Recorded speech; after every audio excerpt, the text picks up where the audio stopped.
The autumn wind swept across the Texas plains with a bitter edge that cut through even the thickest wool coats.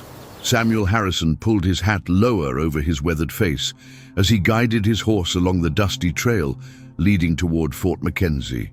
The year was 1873, and the frontier was still a place where a man's word meant everything and his rifle meant survival.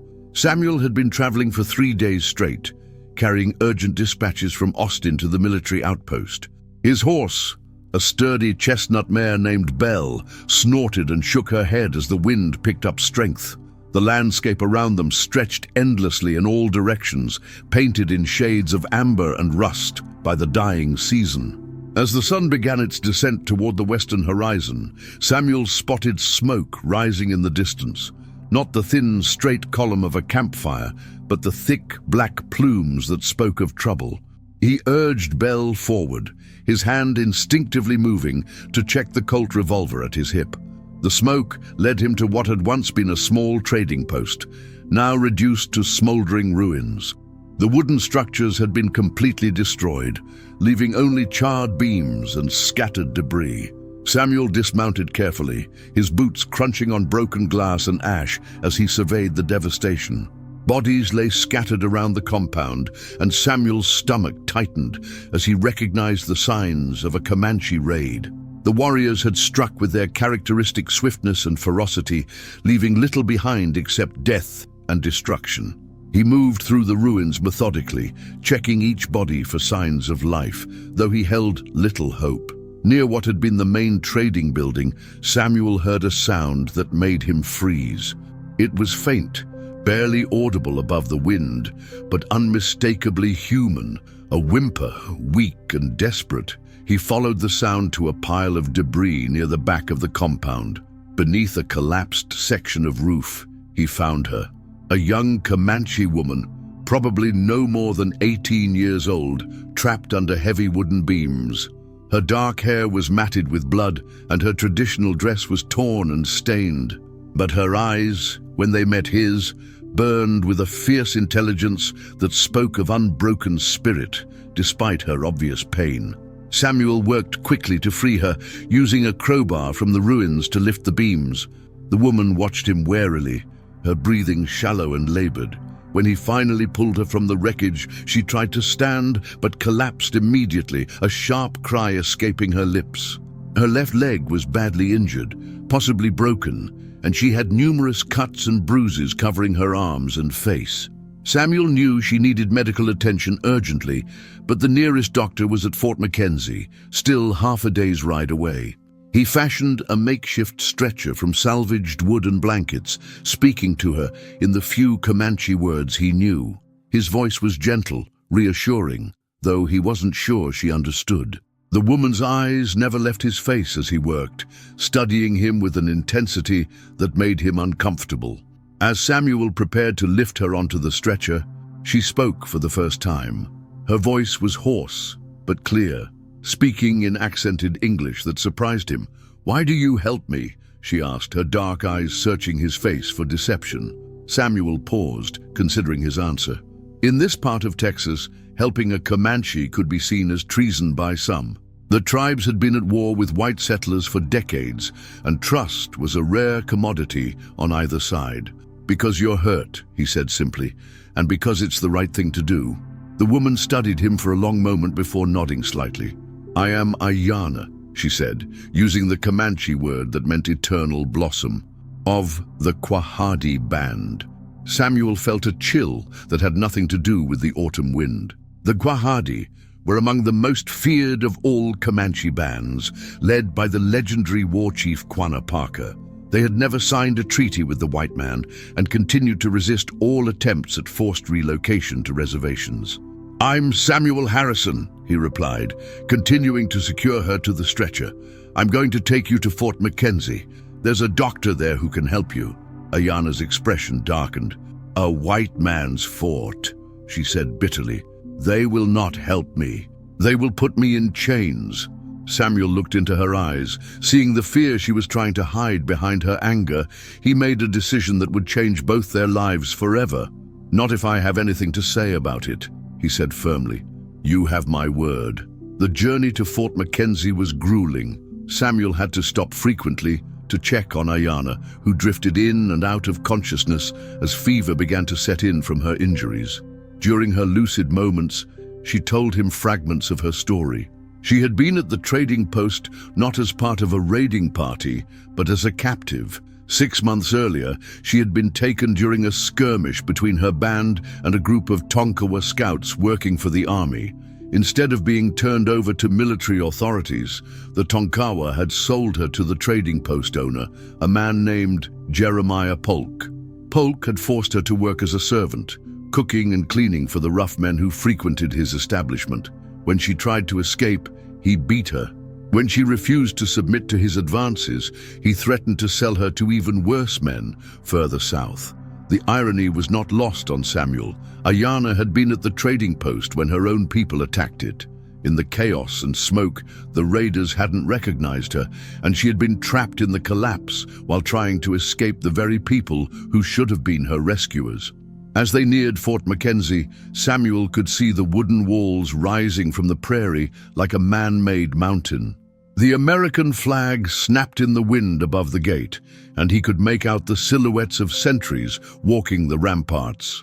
The guards at the gate knew Samuel by sight. He had delivered dispatches to the fort many times over the years, and his reputation as a reliable courier had earned him respect among the soldiers. "Samuel Harrison," called out Sergeant Murphy, a grizzled Irish immigrant who had served on the frontier for over a decade.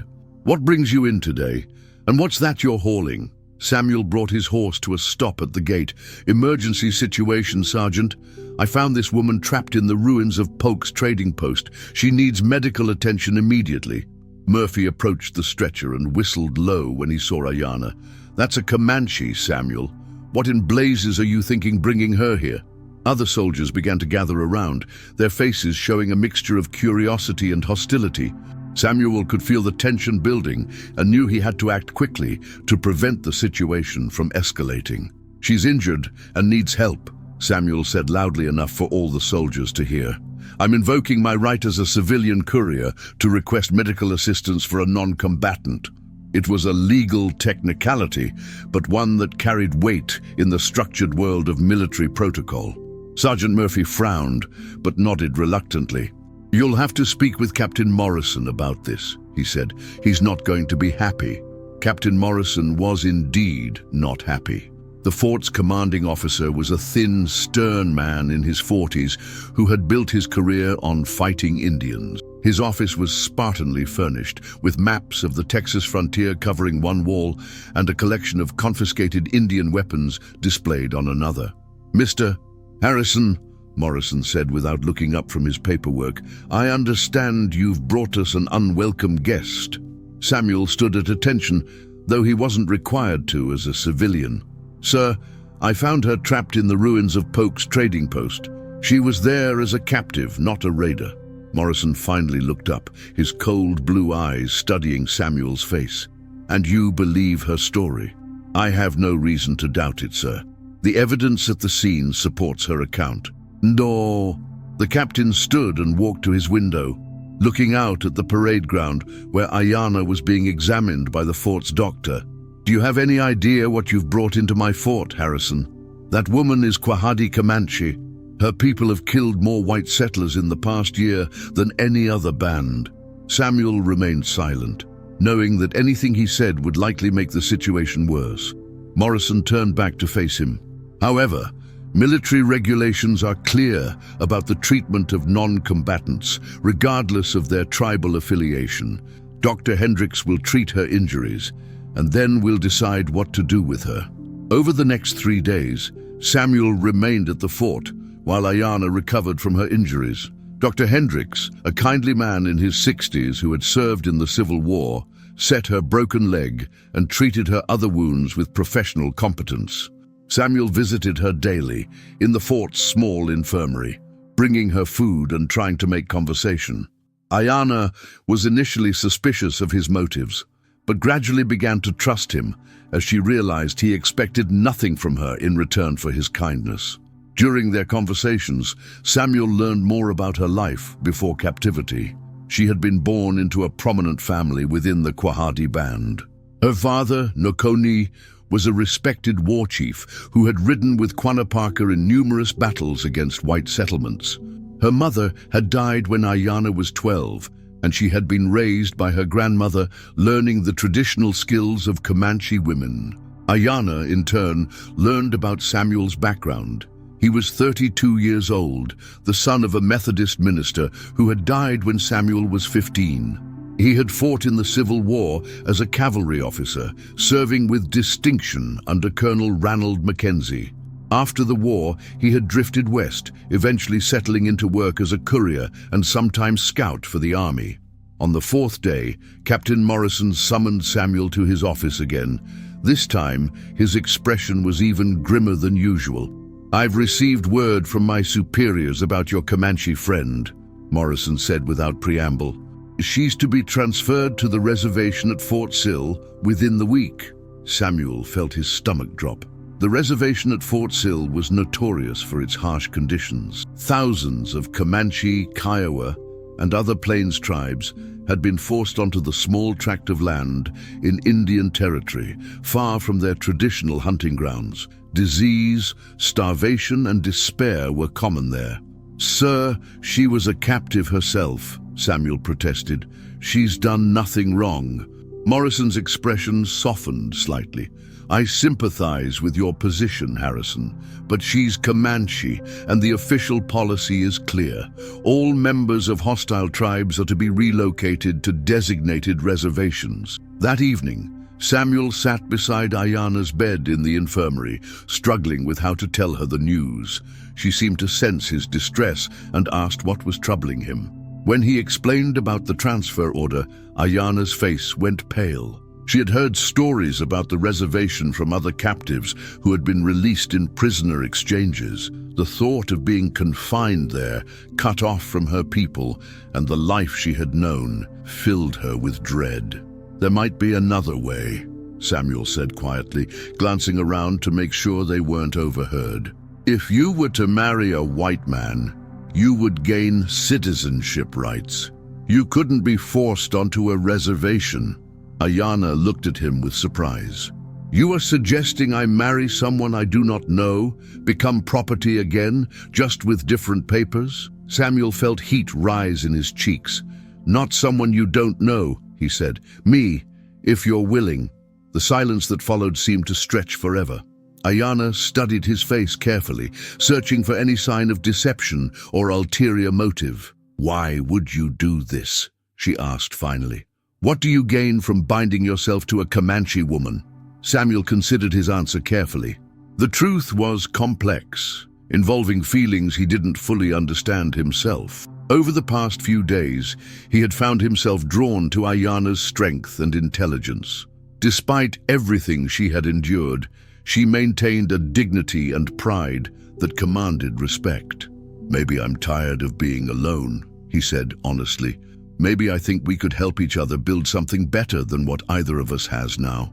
Ayana was quiet for a long time, staring at her hands folded in her lap. When she finally spoke, her voice was barely above a whisper. "In my tribe, marriage is not just between two people. It joins families, creates obligations that last for generations. What would your people think of a union with someone they consider an enemy?" Samuel reached out and gently took her hand. "I don't know," he admitted, "but I know that doing the right thing isn't always the popular thing, and I know that you deserve better than what they have planned for you." The next morning, Samuel requested another meeting with Captain Morrison. This time, he came prepared with legal documents he had obtained from the fort's clerk. "Sir, I wish to formally request permission to marry Miss Ayana," Samuel said, using the English version of her name. "Under territorial law, this would grant her citizenship and prevent her forced relocation."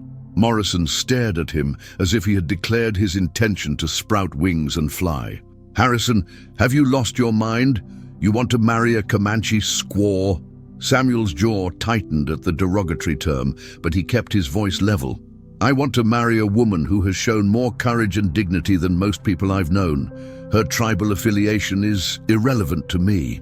The captain walked to his window again, clearly struggling with the request. Military regulations did allow for such marriages, though they were extremely rare and socially controversial. "If I approve this," Morrison said finally, "you understand that it will likely end your career as a government courier. Many people will consider you a traitor." Samuel had already considered this possibility. His reputation and livelihood might indeed suffer, but he had savings enough to start over elsewhere if necessary. "I understand, sir." Morrison turned back to face him. "And the woman has agreed to this arrangement?" "She has, sir." The captain shook his head slowly. "God help you both," he muttered. "Very well. I'll arrange for the post-chaplain to perform the ceremony tomorrow morning. After that, she becomes your responsibility." That evening, Samuel sat with Ayanna in the infirmary for what would be their last night as strangers. She had insisted on braiding her hair in the traditional Comanche style for a woman about to be married, using strips of leather and small beads that Dr. Hendricks had found for her. "Are you afraid?" she asked as she worked. Samuel considered the question seriously. "Yes," he said, "but not of you. I'm afraid of failing you, of making your life worse instead of better." Ayanna finished her braiding and looked at him directly. "In my tribe, there is a saying, 'The wind that bends the grass does not break it.' We both have been bent by the winds of fate, but we are not broken. Together, maybe we can grow strong enough to stand straight again." The next morning dawned clear and cold. The wedding ceremony was held in Captain Morrison's office, with only the necessary witnesses present. The post-chaplain, Reverend Matthews, performed the service with professional courtesy, but obvious discomfort. Ayanna wore a simple blue dress that the officers' wives had provided, though she had insisted on keeping her traditional hair ornaments. Samuel wore his best suit, the same one he had worn to his father's funeral years earlier. When Reverend Matthews pronounced them husband and wife, Samuel looked into Ayanna's eyes and saw not submission or resignation, but partnership. They were two people who had found each other in the wilderness, and together they would face whatever challenges lay ahead. After the ceremony, Captain Morrison handed Samuel the official papers certifying Ayanna's new status as a United States citizen.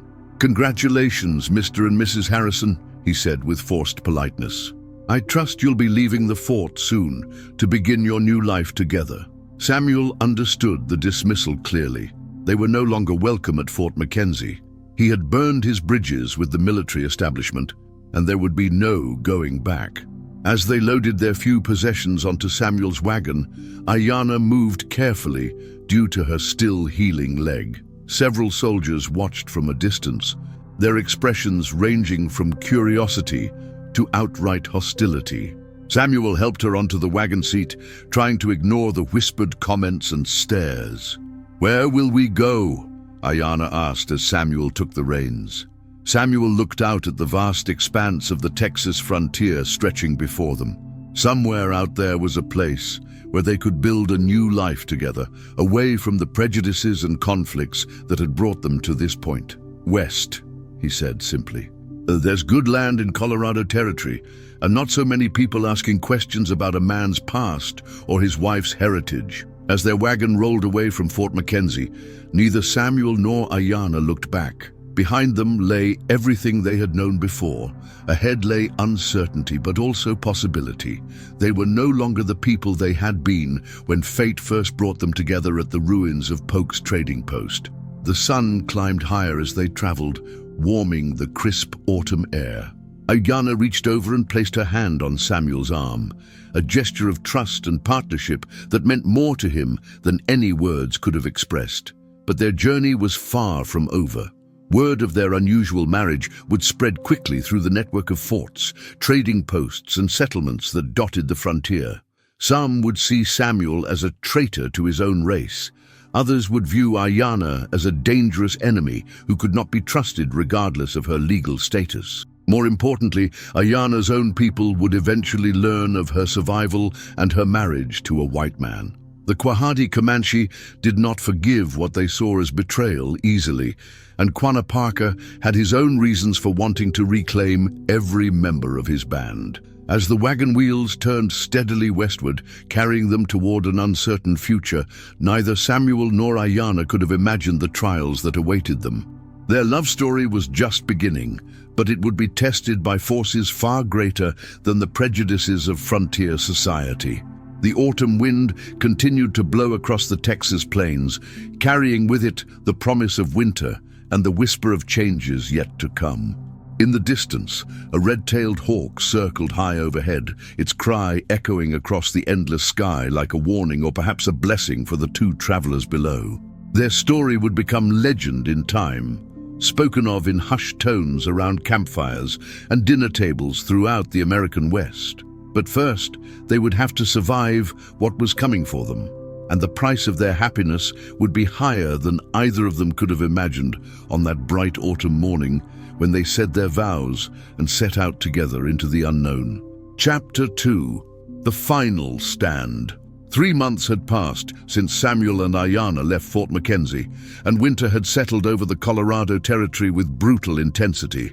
They had found refuge in a small cabin near Silver Creek, built by a previous settler who had abandoned it during the harsh winter of 1871. Samuel chopped wood behind the cabin while Ayanna prepared their meager breakfast inside. Her leg had healed well, though she still walked with a slight limp on cold mornings. The isolation had brought them closer together, their marriage of convenience slowly transforming into something deeper and more genuine. The sound of approaching horses broke the morning silence. Samuel dropped his axe and moved quickly to the window, his hand reaching for the rifle mounted above the door. Through the frost-covered glass, he could see 6 riders approaching through the snow. Ayanna joined him at the window, her face paling as she recognized the distinctive war paint and riding style of Comanche warriors. "Quahadi," she whispered. "They have found me." The lead rider was a tall, imposing figure wrapped in a buffalo robe. Even at a distance, Samuel could see the authority in his bearing. This was undoubtedly Quanah Parker himself, the legendary war chief who had never surrendered to the white man's government. "Stay inside," Samuel told Ayanna, but she shook her head firmly. "No, this is my burden. I will face them." They stepped outside together, Samuel's rifle held loosely in his hands. The warriors formed a semicircle around the cabin, their horses snorting clouds of vapor in the frigid air. Quanah Parker dismounted slowly, his eyes fixed on Ayanna. When he spoke, it was in rapid Comanche, his voice carrying across the snowy clearing like the crack of a whip. Ayanna responded in the same language, her chin raised defiantly. Samuel understood none of the words, but the emotion was clear. This was a confrontation that had been building since the day he first found her in the ruins. Finally, Quanah switched to English, his accent thick but his words precise. "My sister has forgotten her people. She wears the white man's clothes and speaks his words." "I have not forgotten," Ayanna replied firmly, "but I have chosen my path." Quanah's gaze shifted to Samuel, studying him with the intensity of a predator evaluating prey. "You are the one who stole her from her destiny." Samuel stepped forward slightly, never taking his eyes off the war chief. "I didn't steal anything. I offered her a choice, and she made it freely." One of the younger warriors spoke sharply in Comanche, his hand moving to the tomahawk at his belt. Quanah raised his hand for silence, never breaking eye contact with Samuel. "My warriors say you should die for this betrayal," Quanah said. "They say your scalp would look good hanging from my lance." Samuel felt the weight of 6 pairs of hostile eyes upon him. The morning that had started so peacefully was now balanced on the edge of violence. But he had made his choice months ago, and he would not back down now. "Then they should know that I won't die easily," Samuel replied calmly, "and that Ayanna will never forgive you if you harm me."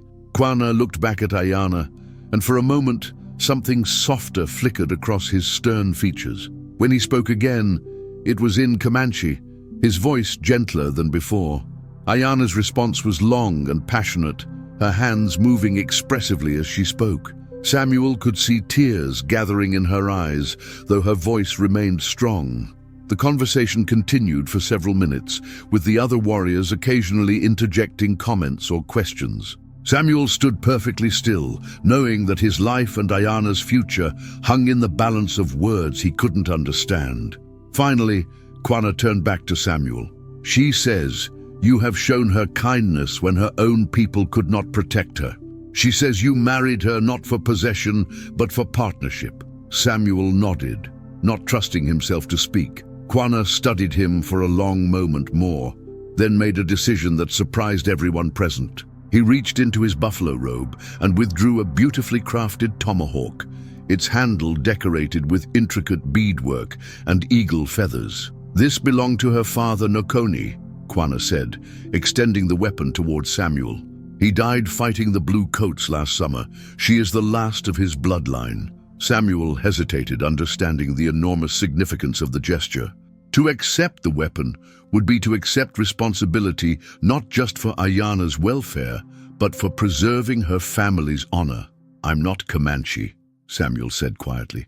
"I don't know your ways." "But you know honor," Quanah replied, "and you know love. These things are the same in all languages." Samuel reached out and accepted the tomahawk, feeling its perfect balance in his hands. The weapon was a work of art, but more than that, it was a symbol of trust and acceptance. Quanah mounted his horse again, his warriors following suit. Before riding away, he spoke once more to Ayana in Comanche, his words carrying the weight of both blessing and farewell. As the riders disappeared into the swirling snow, Ayana turned to Samuel with tears streaming down her face. "He said that I am no longer his sister by blood, but that I will always be his sister in spirit. He gives us his blessing to live in peace." Samuel pulled her close, feeling the tension of the past months finally beginning to lift. They had survived the winter, survived the confrontation with her people, and emerged stronger for it. Spring came early that year, and with it, new possibilities. Samuel found work as a guide for wagon trains heading west, while Ayana used her knowledge of native plants and healing techniques to help other settlers in the area. Their love story became legend among the people of Silver Creek and beyond. They were proof that understanding could bridge even the deepest cultural divides, that love could flourish even in the harshest circumstances. Years later, when their own children asked about how they met, Samuel would tell them about a young woman who had been traded for firewood, but whose dignity could never be bought or sold. And Ayana would speak of a man who had seen her not as a prize to be won, but as a person to be respected. The tomahawk that Quanah Parker had given them hung above their fireplace, a reminder of the journey that had brought them together and the courage it had taken to choose love over fear. In the end, their story was not about the dramatic rescue of one person by another, but about two people rescuing each other from loneliness, prejudice, and despair. Together, they had built something beautiful from the ashes of destruction, proving that even in the violent world of the American frontier, love could triumph over hatred. The wind still blew across the Colorado plains, but now it carried with it the sounds of children's laughter and the promise of a future built on understanding rather than conflict. Samuel and Ayana had found their place in the world, and in finding it, they had created something that would endure long after their own story had passed into legend.